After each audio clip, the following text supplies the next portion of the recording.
രാവിലെ തന്നെ നല്ല മഴയായിരുന്നു കേട്ടോ. ഏട്ടനെ രാവിലെ 6 മണിക്ക് വിളിച്ച് എണീപ്പിക്കണം പറഞ്ഞിട്ട് ഏട്ടനെ രാവിലെ 6 മണിക്ക് വിളിച്ച് എണീപ്പിച്ചിട്ട് 6 മണിയാണ് പെരുമഴയാണെന്ന് പറഞ്ഞ് എന്തൊക്കെയോ പിച്ചുമ്പഴി പറഞ്ഞ് പിന്നെ കിടക്കണം കണ്ടു കേട്ടോ. പിന്നെ പണിക്കാരോ വിളിച്ചപ്പോൾ മെല്ലെ എഴുന്നേറ്റ് പോകുന്നത് കണ്ടു. പിന്നെ എനിക്ക് പീരിയഡ്സ് ആയതിൻ്റെ ബുദ്ധിമുട്ടുള്ളതുകൊണ്ട് ഞാനും അവിടെ ഇരുന്നു കേട്ടോ. പിന്നെ കുറേ നേരം കഴിഞ്ഞപ്പോൾ ഞാൻ എണീറ്റ് വന്ന് മെല്ലെ മുറ്റത്ത് വന്ന് നിന്നൊരു കട്ടനൊക്കെ ഇട്ട് കുടിച്ചപ്പോൾ കുറേ കഴിഞ്ഞപ്പോൾ ഒരു 12 മണിയോട് അടുപ്പിച്ച് പൊടി എണീറ്റ് വന്നേക്കുന്നു. സാധാരണ അവൻ്റെ ഒരു ശീലമാണ് ഡെയിലി കുപ്പിയിൽ വെള്ളം നിറച്ച് വയ്ക്കുക രാത്രി, അത് രാവിലെ എഴുന്നേറ്റ് ഒന്ന് കുടിക്കുക, വൈകുന്നേരം ആയാലും ശരി അങ്ങനെ തന്നെ കേട്ടോ. എന്നിങ്ങനെ ചോദിക്കുന്നുണ്ട് അമ്മ ഇന്ന് എന്താ ഉച്ചയ്ക്ക് ചോറിന്. ഞാൻ പറഞ്ഞു ക്യാരറ്റ് ഉപ്പേരി ഉണ്ടാക്കാം, മുട്ട പൊരിച്ച് തരാം, ഇന്നലെ ഉള്ളി വാട്ടിയ കറി ഉണ്ട്, മുട്ട റോസ്റ്റ് ഉണ്ടാക്കിയാലോ, ഉള്ളിക്കറി കുറച്ചിരിക്കുന്നുണ്ട് അത് തരാം.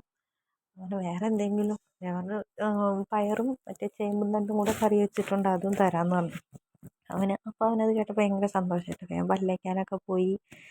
പിന്നെ എനിക്കാണെങ്കിൽ പീരിയഡ്സ് ആയതിൻ്റെ ഭയങ്കര ബുദ്ധിമുട്ടുണ്ട്. ഒരിക്കൽ ഞാനിപ്പോൾ സർജറി കഴിഞ്ഞിട്ട് 3-4 മാസം അടുപ്പിച്ച് ബ്ലീഡിങ് ഉള്ളതുകൊണ്ട് ഒന്ന് നിന്നതായിരുന്നു. അപ്പോൾ വീണ്ടും പീരിയഡ്സ് ആയപ്പോൾ അതിൻ്റെ പീരിയഡ്സ് ആണോ ഇനി അതുപോലത്തെ ബ്ലീഡിങ് ആണോ എന്ന് അറിയില്ല. 2 ദിവസം നോക്കിയിട്ട് കൂടുതലാണെങ്കിൽ ഹോസ്പിറ്റലിൽ പോകാൻ വെച്ചിട്ടായിരുന്നു. ഭയങ്കര ഇച്ചിങ്ങും ഇറിറ്റേഷനും ഭയങ്കരമായിട്ടുണ്ടായിരുന്നു, ബാക്ക് പെയിനും. അപ്പോൾ ഇങ്ങനെയൊക്കെയോ നിന്നുണ്ടാക്കുക. അതിൻ്റെ ഇടയിൽ പൊന്നു എന്തോ ചോദിക്കാൻ വരുന്നുണ്ട്. പിന്നെ പൊടിക്ക് ഒരു ശീലമുണ്ട്, അടുക്കളയിൽ ഞാൻ പണിയെടുക്കുമ്പോൾ എൻ്റെ പിന്നാലെ വരും, അവിടെ നിൽക്കും, എന്തെങ്കിലുമൊക്കെ അവിടെ നിന്ന് ടേസ്റ്റ് ചെയ്യണം, ഉപ്പും മുളകൊക്കെ നോക്കിയിട്ടേ അവൻ പോവുള്ളൂ.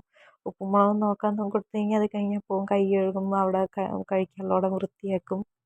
അപ്പത്തിന് ഞാൻ സാധനങ്ങളൊക്കെ ആയിട്ട് പോകും. അങ്ങനെ ഏട്ടാ ഞങ്ങളുടെ ഒരു ദിവസം കഴിഞ്ഞു പോകും.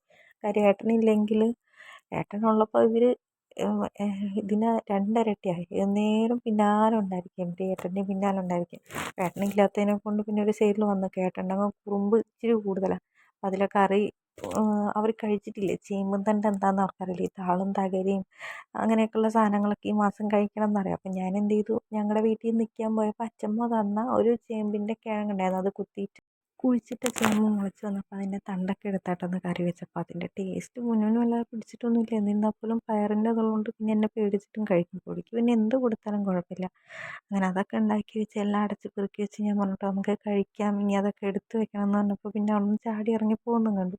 ഈ താള് ചേമ്പ് ഇതൊക്കെ മരുന്ന്, ഇനി ഇതൊക്കെ ഈ മാസം കുടിക്കേണ്ടതാണെന്നാണ് കേട്ടിട്ടുള്ളത്. കർക്കിടക മാസം ഇത് ആരോഗ്യ